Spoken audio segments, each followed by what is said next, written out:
Welcome back. Separating the facts from fiction surrounding this pandemic. We're continuing this new portion where we bring viewer questions about COVID-19 to local experts. Tonight, we're once again speaking with Dr. Robert A. Frolichstein, an emergency room doctor working right here in San Antonio. Doctor, thank you for joining us again. My pleasure. The first question from one of our viewers, what are you seeing? Well, this is really my question. What are you seeing in the ER this week? Are you seeing any uptick at all in the last couple of days? We are seeing a slight uptick. Thankfully, it's not been a lot of patients with COVID-19, but we are seeing more than we did last week, but probably less than we had expected or were projected. So we're happy for that. Do you have extended hours planned if need be? I mean, are 4 days off, 4 days on, for 3 days on, that kind of thing? So we have plenty of coverage, and we can flex and extend coverage if the need arises. So we have plans in place. Yeah. All right. Next question.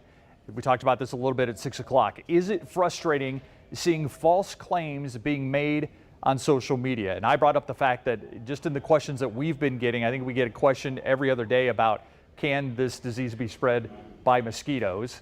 And we've answered that several times, but the fact is no, it's airborne, not bloodborne. Is this frustrating for you as a physician?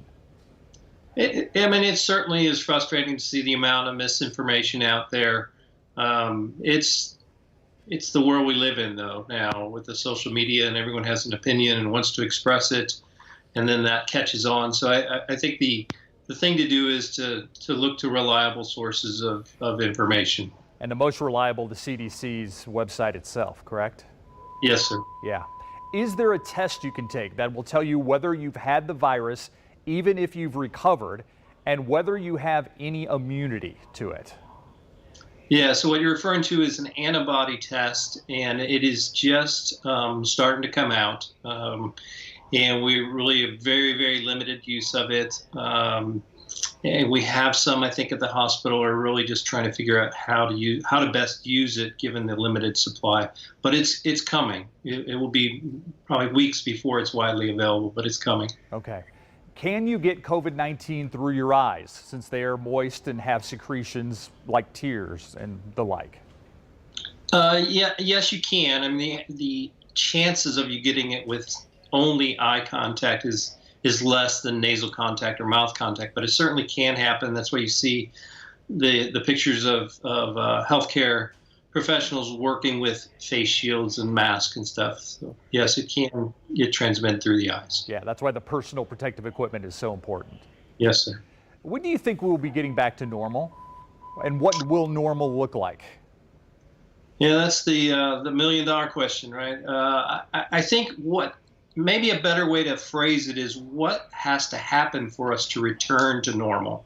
Dr. Fauci said early on, the virus sets the timeline, and he's right. And so I can't tell you when it'll happen. I will tell you what things need to happen for us to return to normal. And those are really 4 things. One is that we have to have the hospital capacity to manage any illnesses, COVID-related illnesses, and all the other illnesses that we normally see and all the other surgeries that we normally do.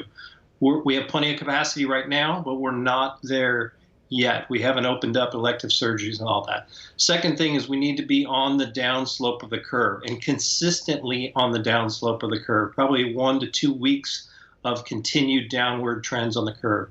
And then the third and fourth things are really big public health issues. We need to have widespread testing available where anyone who has symptoms is able to be tested right away.